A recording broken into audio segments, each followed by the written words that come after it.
terima kasih banyak sekali lagi kepada keluarga besar yang memberi kepercayaan kepada saya untuk melayani dalam ibadah penghiburan tadi malam maupun pemakaman hari ini. Tadi malam saya sudah khotbah panjang lebar, khotbah terlalu semangat, mengkali suara hilang. Tapi sudahlah, demi Injil suara mau hilang-hilang, yang penting firman Allah bisa diseberangkan dengan baik. Bagi yang hadir tadi malam, saya ingatkan kembali, memang ini khotbah bersambung ini. Tadi malam belum habis tuh. Ini hari memang kasih habis. Jadi tadi malam saya ambil nats di dalam Ibrani 9 ayat 27. Ibrani 9 ayat 27 itu data tentang manusia ditetapkan untuk meninggal, ya. Ibrani pasal 9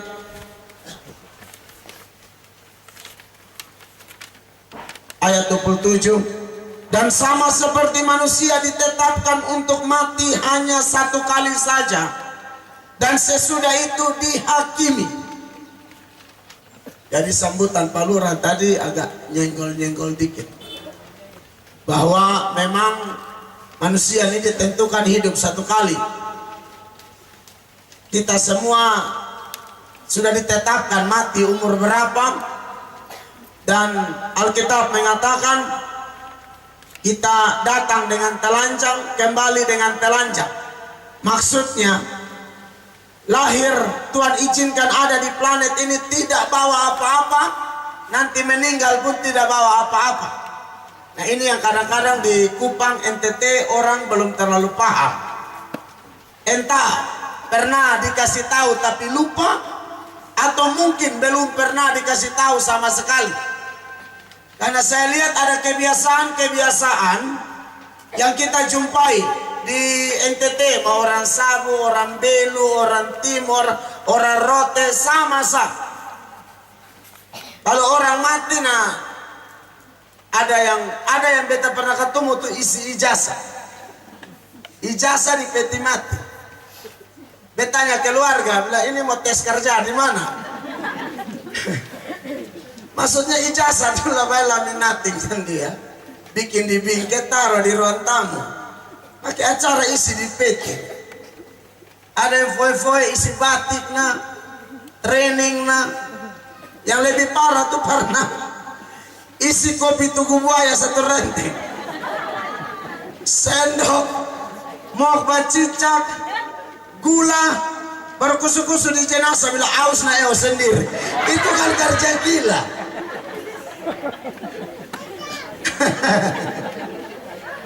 Alkitab mengatakan datang dan telanjang, kembali dan telanjang. Lahir tidak bawa apa-apa, mati tidak bawa apa-apa. Mau orang kaya, orang miskin. Si miskin mungkin tidak ada tanah, si kaya tanah sekian hektar, tapi meninggal hanya butuh 2 kali 1. Ukuran pas ini kok 2 kali 1. Jadi sana ada yang bakincang di bumi sini batong boleh geng, makanya naik oto, naik motor, rumah keramik apa segala macam. Maka kalau sudah hari H seturut nomor antrian tidak ada yang tebal. Dan ingat, orang kalau sudah mati itu habis, jangan omong dengan orang mati. Nah, ini saya pikir kesempatan kasih tahu bagi keluarga di sini. Tapi kadang-kadang ada orang suka omong di orang mati nah, kusu-kusu nah. Yang betaku kusu-kusu berdema nyawa ini berat. Ini batang omong, ini mudah dicerna. Iya kan? Kadang-kadang betul ini kalau minta maaf orang belum Kristen bikin begitu, mungkin belum dapat sentuhan pengajaran. Kadang-kadang yang su Kristen, su baptis, su tabisidi, su makan perjamuan, nama su terdaftar sebagai anggota gereja, tapi tetap masih bikin yang sonde-sonde. Ada lagi kusu-kusu bertanya angka lah, ini lebih kacau. Mangkali mau tambah-tambah doi Vandere.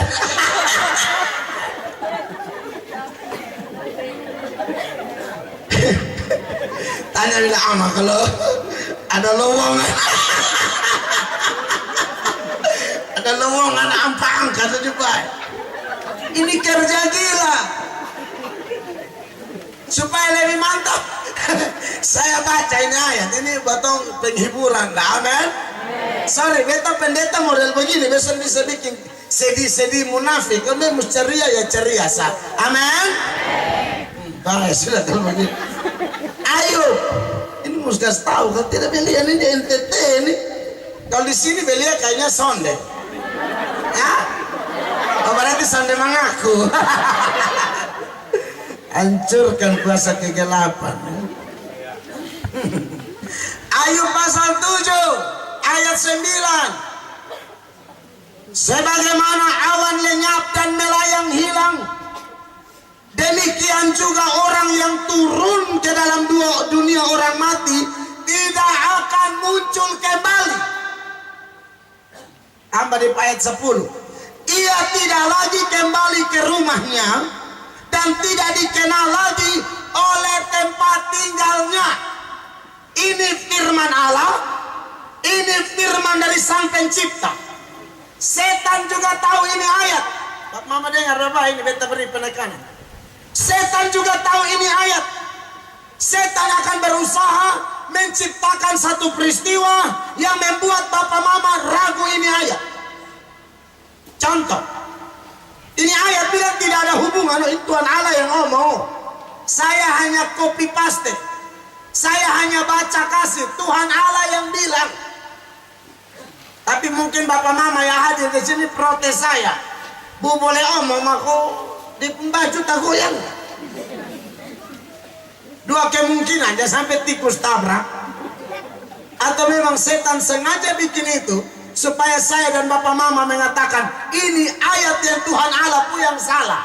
Ini fenomena yang saya lihat itu yang benar. Hati-hati. Bukan setan namanya kalau dia tidak berusaha mencuri benih-benih firman Allah yang ditaburkan oleh juru-juru bicara Tuhan. Ya bapak mama kalau ada peristiwa tagoyang-tagoyang, bapak mama lebih percaya itu atau lebih percaya ini ayat? Lebih percaya ini.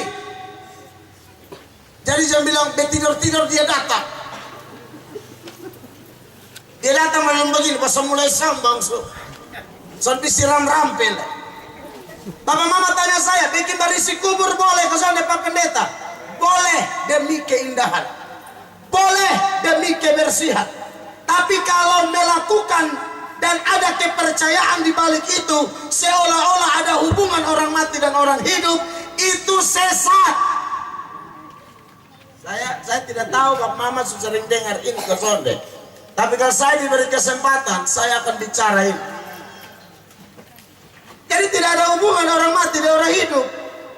Jadi jangan ada kepercayaan-kepercayaan yang kemudian ditunggangi setan dan merugikan kita secara rohani.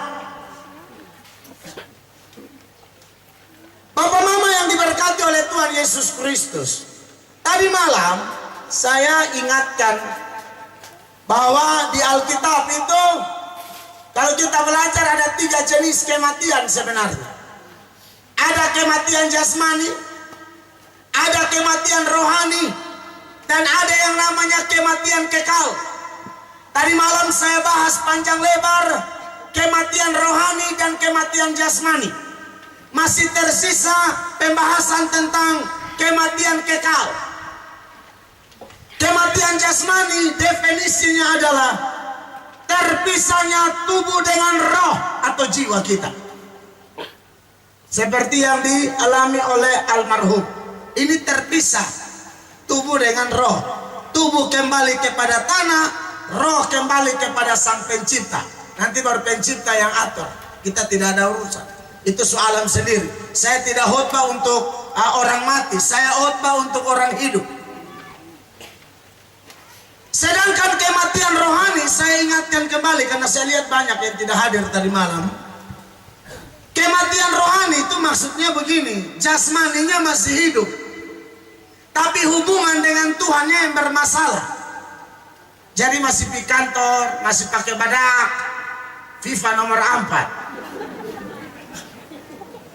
masih cabu alis, sampai bersih. mama dan cabu-cabu maka setengah sedikit. Ada yang cabu sampai rata mah.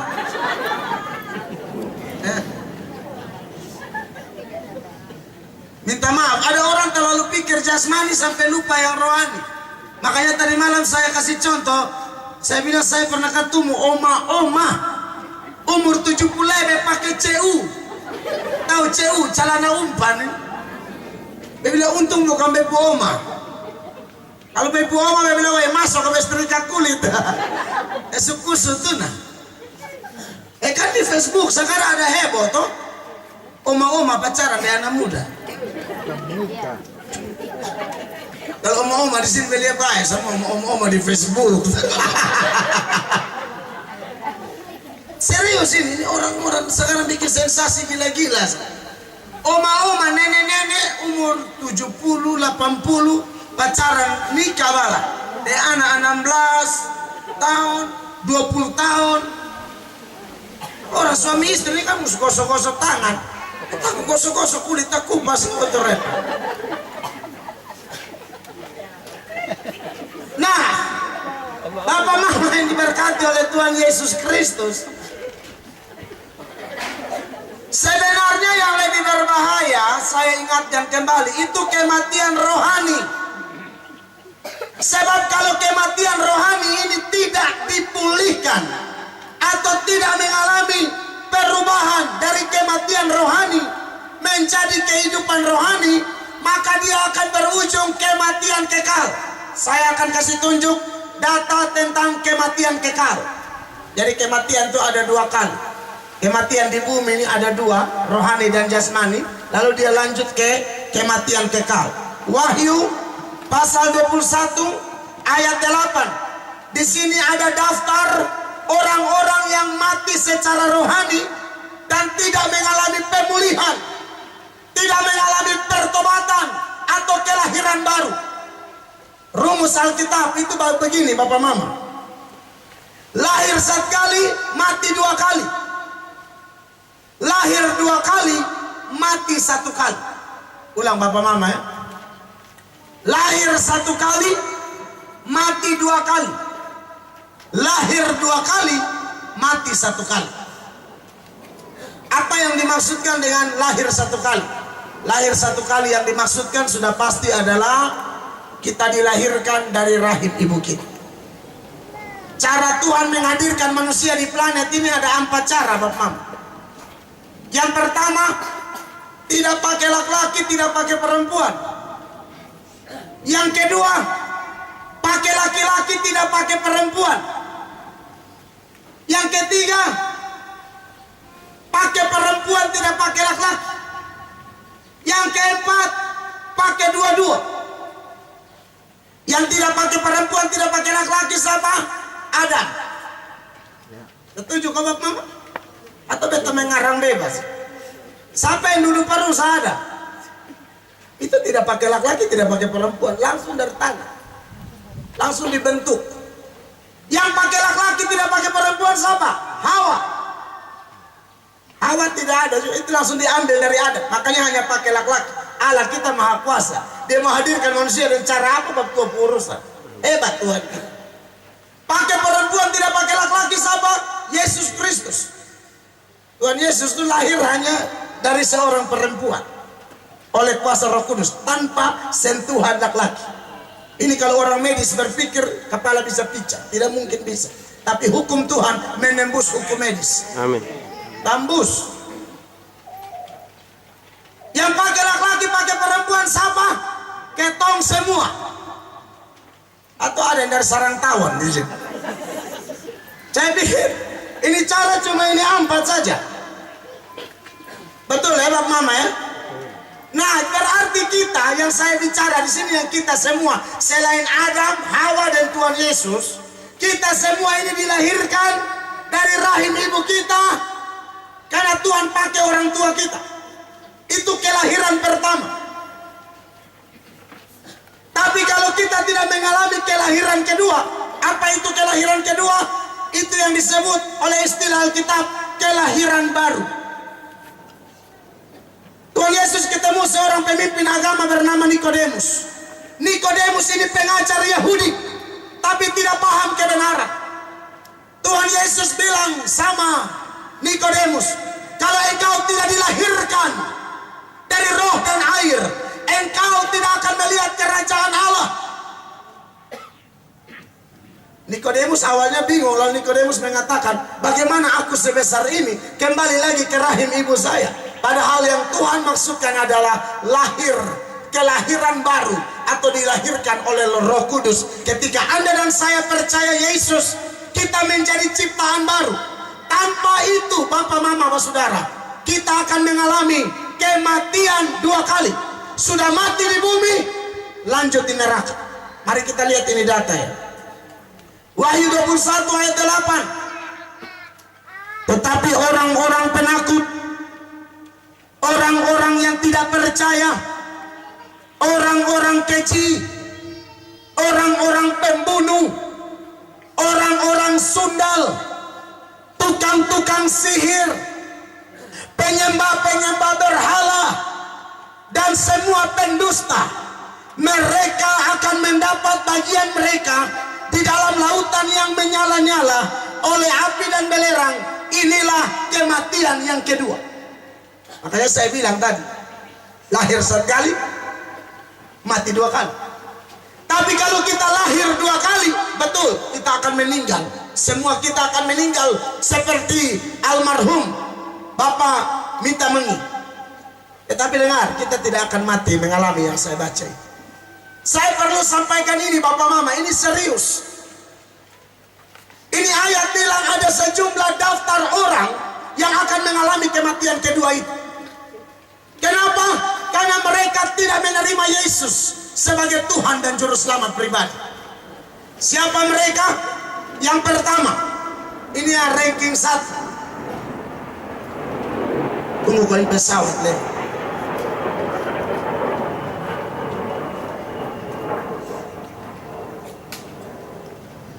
Yang ranking 1 penghuni neraka menurut ayat ini adalah tetapi orang penakut. Takut di sini, Bapak Mama, setelah saya belajar, ini bukan takut anjing. Kan ada fobia-fobia tertentu ya. Orang takut ketinggian, takut kegelapan, takut kesendirian. Bahkan ada yang takut perempuan, makanya so nikah-nikah. Ada ketung. Tahu itu dia pernah fobia apa? Pokoknya kalau lihat nona bawaan mau laris. Ada juga yang takut laki-laki, betul. Dia takut ada sejumlah fobia. Nah, ternyata penakut yang dibahas di sini bukan takut yang begitu-begitu, Bapak. Ini takut bersaksi, takut menyatakan kebenaran, takut tampil beda, takut memberi warna bahwa saya adalah pengikut Kristus. Saudara, penakut begini bahaya. Yesus berkata, jangankan takut, kalau engkau malu menyaksikan aku akan malu menyaksikan engkau. Makanya banyak orang yang suka marah kalau dengar cerita Simon Petrus. Petrus ini bisa tuh dia menyangkal bab Tuhan. Ternyata Bapak Mama, cara orang menyangkal Tuhan itu ada 3. Yang pertama seperti Petrus ini, menyangkal secara lisan, kenal tapi bilang tidak kenal. Kan ada orang begitu, dulu sama-sama susah, sama-sama miskin, sukaya, son kenal kawan le. Itu contoh kasus. Orang bilang batong kawan, ini bisa kenal. Pada dulu ini sama-sama main kalereng semua, buru layang, karena buru dari polisi. Tak kuju bilang son kenal le. Nah, Petrus begitu, kenal Tuhan tapi mengatakan saya tidak kenal. Tapi ada cara kedua, orang penakut itu, atau orang yang menyangkal Tuhan itu, menyangkal dengan perbuatan. Saya tunjukkan Titus. Surat Titus 1 ayatnya yang ke-16 bunyinya demikian. Mereka mengaku mengenal Allah, tetapi dengan perbuatan mereka menyangkal dia. Nah, ini banyak orang pikir Petrus yang paling jahat. Padahal banyak orang Kristen pun sama, mengaku kenal Tuhan, tapi perbuatannya tipu daya semua.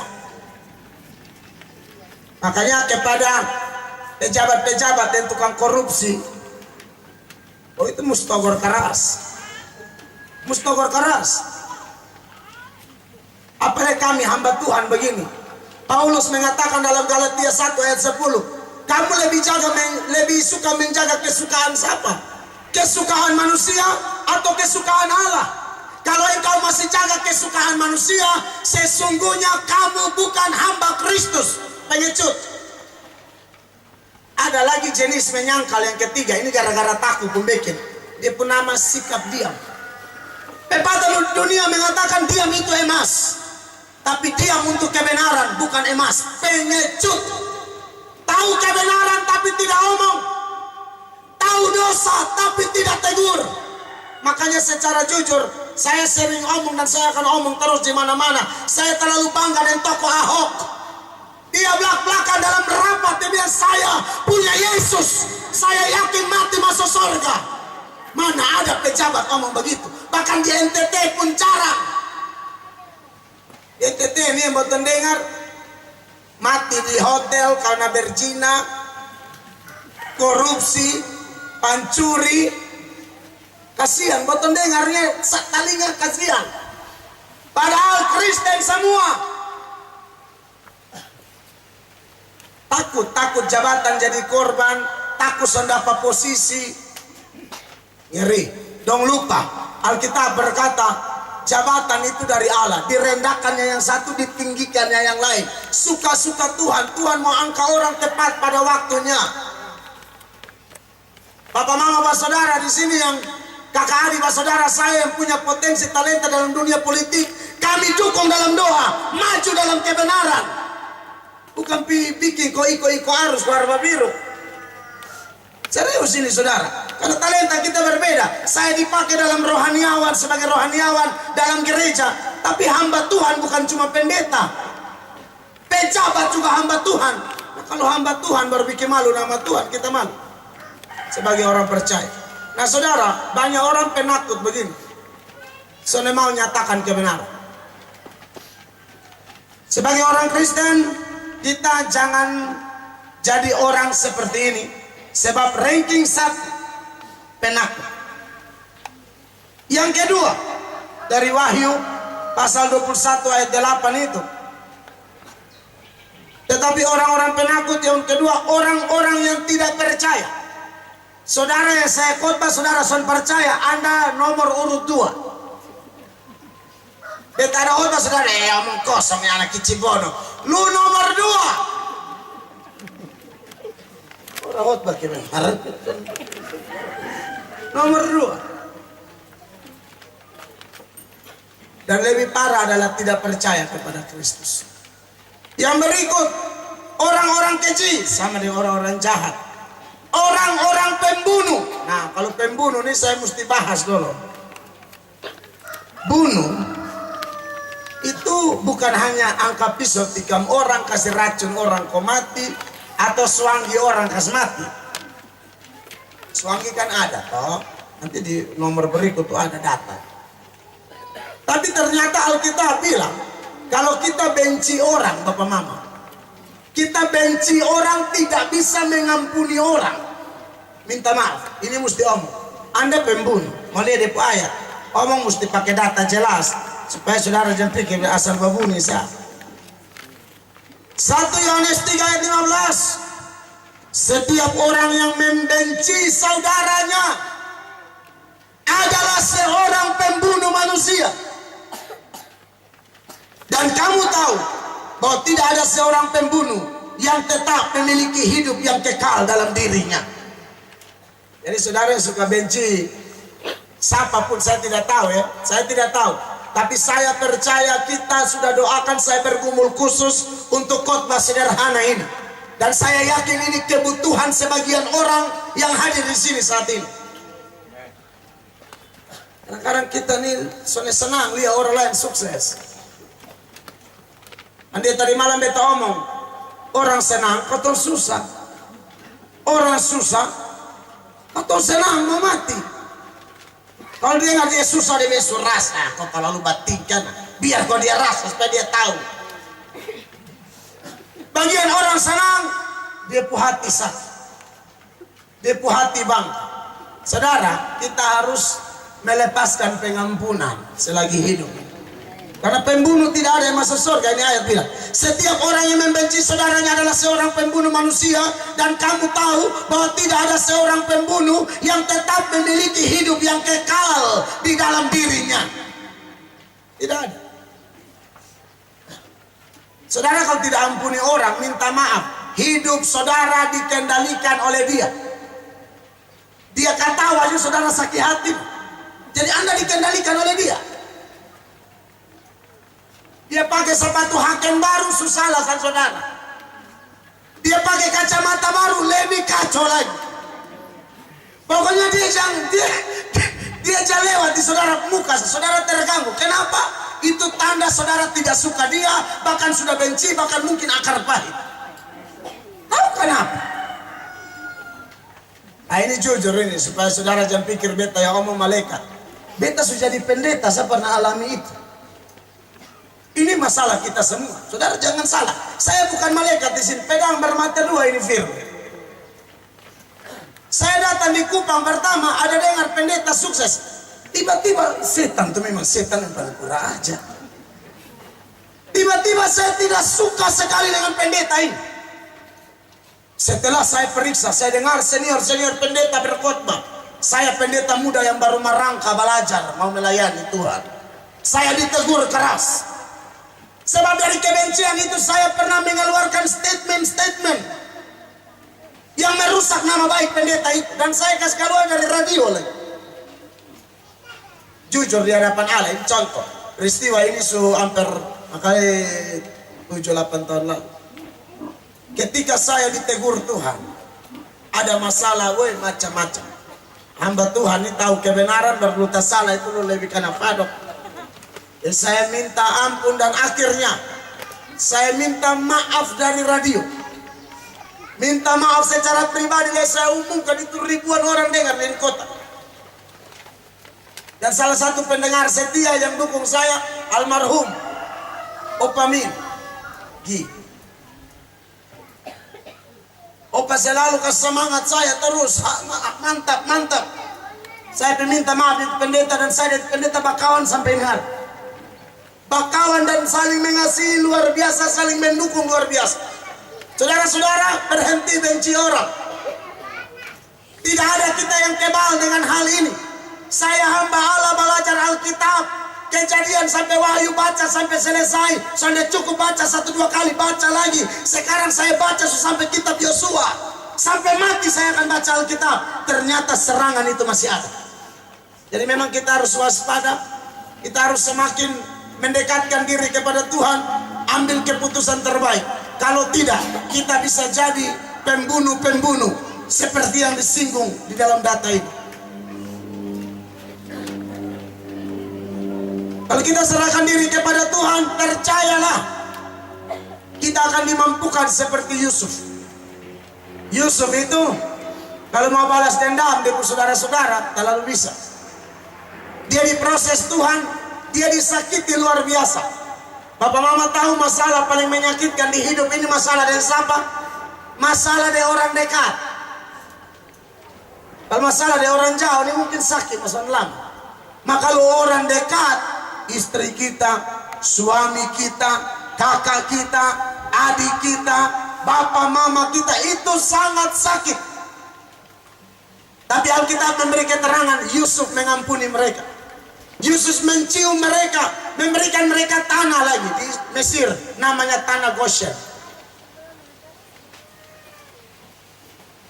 Orang Kristen memang harus mengampuni orang ya, karena kita sudah diampuni lebih dahulu. Jadi tolong segala potensi-potensi jahat di dalam diri kita serahkan kepada Tuhan, supaya giliran kita meninggal pun kita meninggal dalam keadaan siap.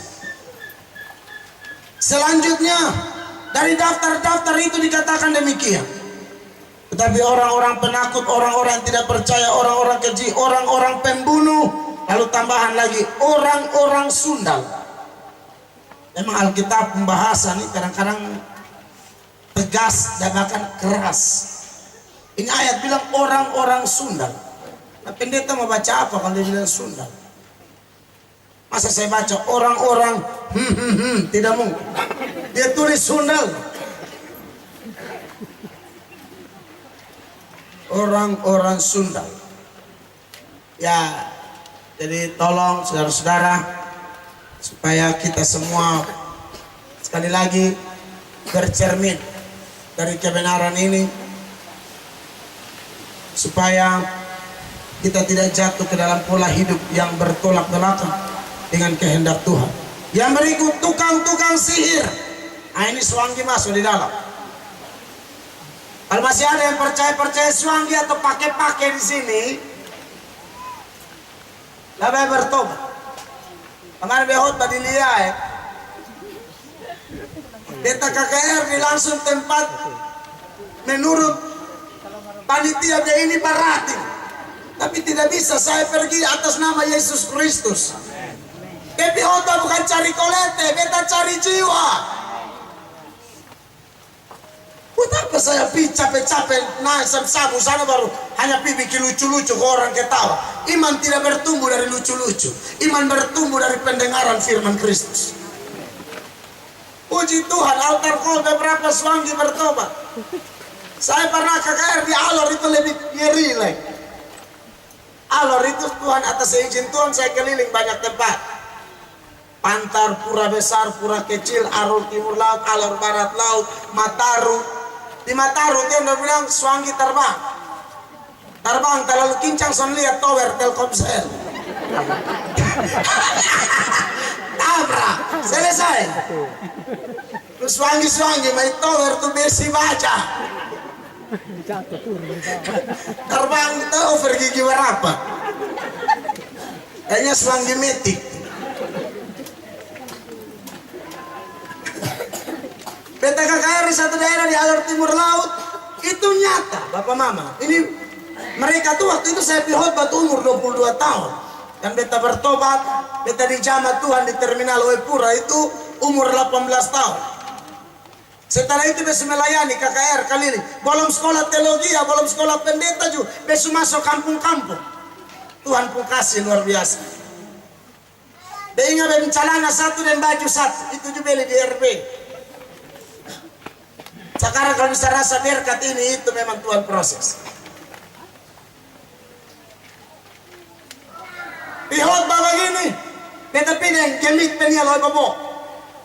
Mereka yang utus saya dari Gemit minta tolong saya untuk bicara 3 hari karena mau ganti papa nama gereja di Alor sana. Itu gereja pun nama Jemaat Bukie. Ternyata itu tuh makian. Saudara bisa bayangkan, orang kasih nama gereja pakai makian. Bamaki itu kata kotor. Maka dari sinode melalui Gemit Peniala Bobo dengan persekutuan doa yang ada di sana, bawa papa nama baru Gemit Bukit Sion atau Bukit Zaitun begitu. Waktu saya mau KKR, penerima tamu kan dari Kupang semua. Jadi waktu mereka terima tamu, ini Swanggi datang 70 orang.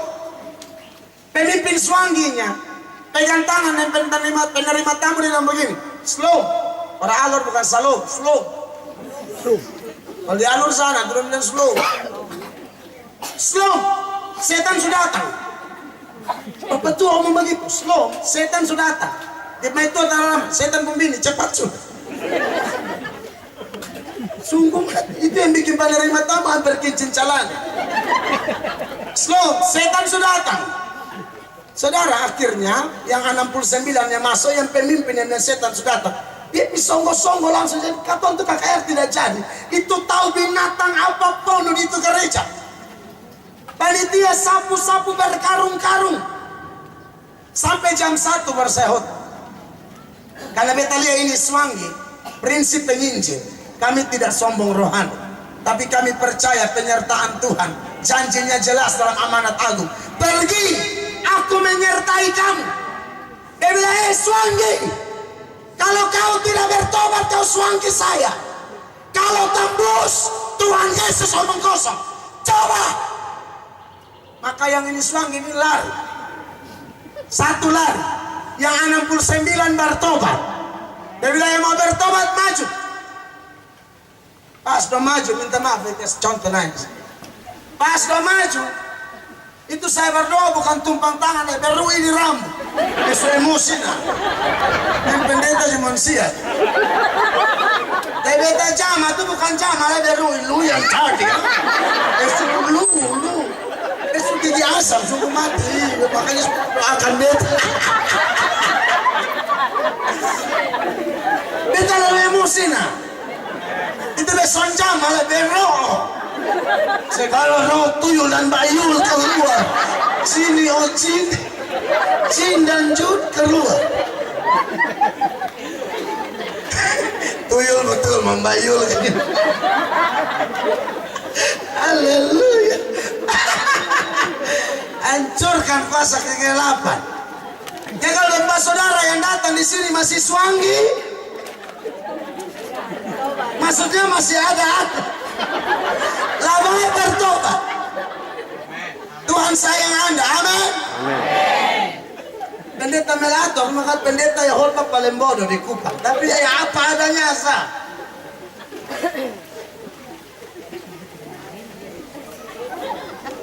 Kalau ada yang ketemu kotong bakar itu kain merah itu akar-akar nunuk loh. Soalnya jelas semua. Penyembah berhala. Ya masih sembah berhala batu kayu dong bapak mama. Saya cinta bapak mama. Kami punya misi ke sana bersama tim penginjil dari berbagai gereja. Kami menghargai agama suku. Tapi yang kami tahu di bawah kolong langit ini tidak ada jalan lain. Mau ke surga hanya lewat Yesus Kristus. Tidak ada lain. Bapak mama mau selamat pakai perbuatan baik? Tidak bisa. Tidak bisa. Kenapa saya bilang tidak bisa? Saya jelaskan ya. Kemarin saya tulis di Facebook, kita bikin baju, lalu dia bilang, orang yang mau selamat dan berusaha atau selamat tanpa Yesus, itu sama kayak naik perahu kertas pisabu. Naik perahu kertas pisabu, jam pisabu, pirote, lebih dekat, sampai puku afu seluruh bolong puku afu, setelah dari bolong ikan tembak, sampai ekor burus, toto lubang itu, tambah dia nipi 2 ekor.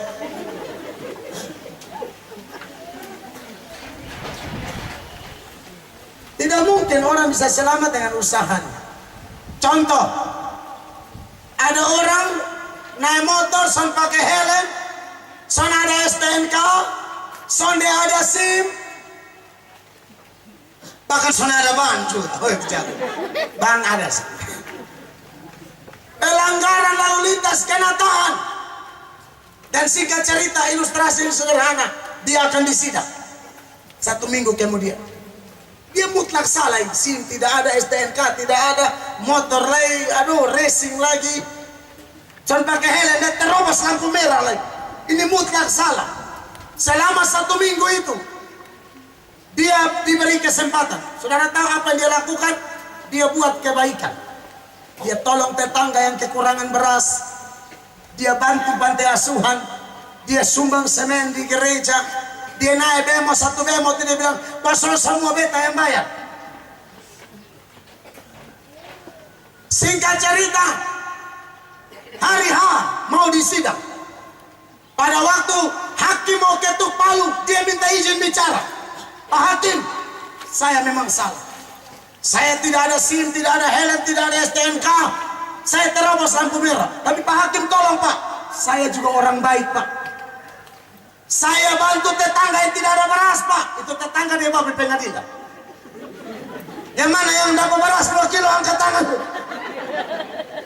Maka ini orang betul Pak, dia bantu. Saya bantu panti asuhan semen, dia bilang betul. Itu penumpang 1 auto juga dia bawa semua. Bapak mama yang belajar hukum, saya tanya dulu, apakah gara-gara kebaikan-kebaikan ini lalu dia akan lolos dari pengadilan? Tidak. Tidak. Artinya apa? Di pengadilan dunia ini saja perbuatan baikmu tidak bisa meloloskan engkau, apalagi pengadilan surga. Makanya Alkitab berkata kesalehanmu seperti kain kotor. Satu-satunya yang bisa bikin kita selamat hanya Yesus Kristus. Kalau ada jalan lain, maka kematian di Golgota adalah kematian terkonyol. Kalau ada jalan lain, Bapa di surga tahu tidak ada jalan lain, makanya Yesus turun menjadi satu-satunya jalan. Tapi kalau Anda yang tetap mau tolak Yesus, Anda percaya saja, Anda tidak akan masuk surga. Silakan kalau mau coba, tidak akan bisa. Di pengadilan dunia ini saja perbuatan baik tidak meloloskan kamu kok. Perbuatan baik bisa jadi tiket masuk surga? Tidak bisa. Perbuatan baik kita itu hanya berkaitan dengan upah. Untuk surga hanya satu nama, Yesus Kristus. Amin. Jadi Bapak Mama kekasih Tuhan, tolong jangan ada Allah lain. Penyembahan berhala berbahaya. Dan berhala ini juga ada berhala yang bersifat modern. Kalau berhala yang bersifat tradisional, orang sembah batu, kayu dan lain sebagainya. Tapi yang bersifat modern, definisinya ialah apa saja atau siapa saja atau keadaan apapun yang merusak hubungan kita dengan Allah, itu berhala. Nonton TV dosa atau tidak? Tidak dosa. Tapi nonton TV sampai lupa ibadah, lupa perjamuan, lupa ibadah kaum wanita, lupa ibadah kaum pria, lupa gereja, hanya menonton tinju, TV telah jadi berhala. Nonton TV tidak dosa, tapi kalau dia merusak persekutuan Anda dengan Allah akan jadi dosa. Main Facebook dosa atau tidak? Tidak. Tapi kalau pendeta ada otak kau main Facebook, berkasnya status bilang omong deng, padahal pendeta ada hot, kau bisa kasih omong deng. Di muka nih terlalu cerewet Sebegitu dia lupa di bakawannya saya lah. Saya lihat jam-jam kopi. Facebook zona dosa. Nanti habis ibadah baru Facebook naik. Si ibadah jadi otak hati. So tahu perhatikan apa. Jabatan baik-baik. Tapi kadang-kadang gara-gara jabatan orang lupa Tuhan. Jabatan telah menjadi berhala modern. Bahkan Abraham, Tuhan minta, serahkan Ishak kepadaku. Saudara bisa bayangkan, itu Ishak. Tuhan mau uji Abraham, lu lebih cinta siapa? Sang pemberi atau pemberian? Siapa Ishak? Ishak adalah pemberian. Siapa Tuhan? Tuhan adalah sang pemberi. Kadang-kadang Tuhan lebih uji kita. Makanya beta kalau PKKR di mana-mana, di daerah-daerah, anak lu ada badan panas semua. Dia bilang, beb istri mama, beb muspi. Beta takut Tuhan cemburu, Tuhan ambil satu sama gila memang. Oh iya, beta terlalu sayang bebu anak, tapi jangan coba-coba gara-gara dia dan pelayanan berantakan. Tidak mau. Beta mesti berangkat. Beta pernah KKR di Sabu, bebu anak lagi panas, lagi masuk inkubator. Ya minta maaf, dia kurang cahaya jadi anak biru total, anak bungsu. Semua pendeta datang lihat anak dong protes saya. Pamel bikin lebe-lebe saja. Anak ada sakit dia ada di Sabu sana. Karena saya percaya ini kalimat. Ketika kita sibuk urus urusan Tuhan, Tuhan akan sibuk urus urusan kita. Kadang-kadang banyak kata mau intervensi Tuhan, sok bantu Tuhan. Kita lakukan aja apa yang Tuhan suruh ke kita, nanti Tuhan berkati kita luar biasa. Matius 6 ayat 33 itu jelas. Cari dahulu kerajaan Allah dan kebenarannya, maka yang lain akan ditambahkan pada kita. Ya tolong saudara, jangan ada berhala modern dalam hidup kita. Nona, dulu lu belum kenal itu nyong, lu cinta Tuhan mau mati. Maka kenal itu nyong, lu semakin jauh dari Allah, itu nyong telah jadi berhala. Dulu belum kenal itu nyong, main tamburin, melayani penyembahan mati pun. Kanal itu nyong sampai di gereja le, ditambah nostalgia terus. Baru lihat itu pohon entah goyang semua. Demikian apa? Lu ada panen tambarin.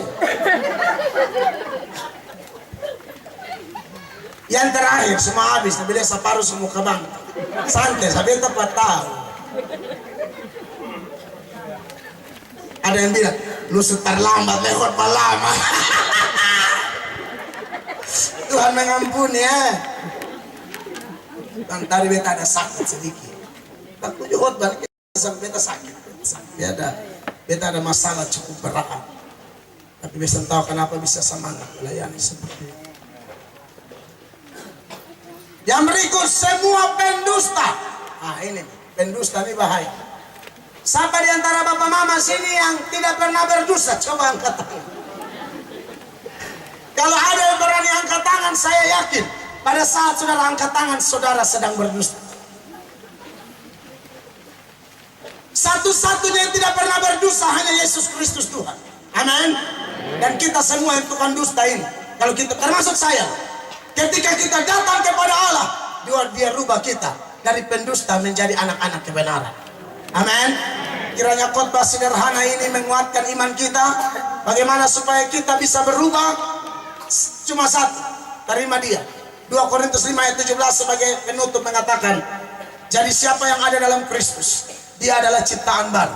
Yang lama sudah berlalu, sesungguhnya yang baru sudah datang.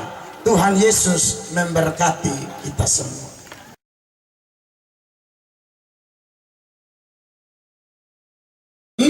Bahwa gaya hidup mengucap syukur itu tidak bisa dilakukan oleh almarhum lagi. Tapi kita yang masih hidup, kita harus bersyukur buat apapun. Kenapa? Yang pertama, karena syukur atau gaya hidup mengucap syukur itu dikehendaki oleh Allah. Saya akan baca satu ayat kepada saudara di dalam Efesus pasal 5 ayat 20 berkata, ucaplah syukur senantiasa atas segala sesuatu dalam nama Tuhan kita Yesus Kristus kepada Allah dan Bapa kita. Jadi seperti yang Bapak Dan tadi bilang, bahwa itulah uniknya orang Kristen, di tenda duka bisa jadi sukacita. Itu bukan kami punya pandangan sendiri, itu memang kehendak Allah supaya orang Kristen di mana-mana sekalipun ada duka, tapi kita percaya di balik duka cita kita Allah selalu mampu merubahnya menjadi sukacita. Dan oleh karenanya mulut kita, hati kita, bahkan totalitas hidup kita harus dipenuhi dengan syukur. Menarik bahwa ayat ini berkata, ucap syukurlah senantiasa. Kata senantiasa, Bapak Mama, itu erat kaitannya dengan waktu. Senantiasa itu bukan kapan-kapan. Dan orang kalau bersyukur tunggu naik pangkat, tunggu jadi dewan, baru bersyukur. Salah. Bersyukur itu senantiasa, bukan kapan-kapan, tapi kapan saja. Bahkan dalam keadaan kita dilanda duka atau bencana sekalipun. Yang berikut dikatakan segala sesuatu. Ini artinya keadaan apapun, segala kondisi. Jadi kiranya renungan sederhana ini membuat kita terus bersukacita dan bersyukur kepada Allah apapun keadaan kita. Kiranya renungan ini memberkati kita. Tuhan Yesus memberkati. Beri tepuk tangan yang meriah bagi Tuhan. Saya selesai, mari kita berdiri.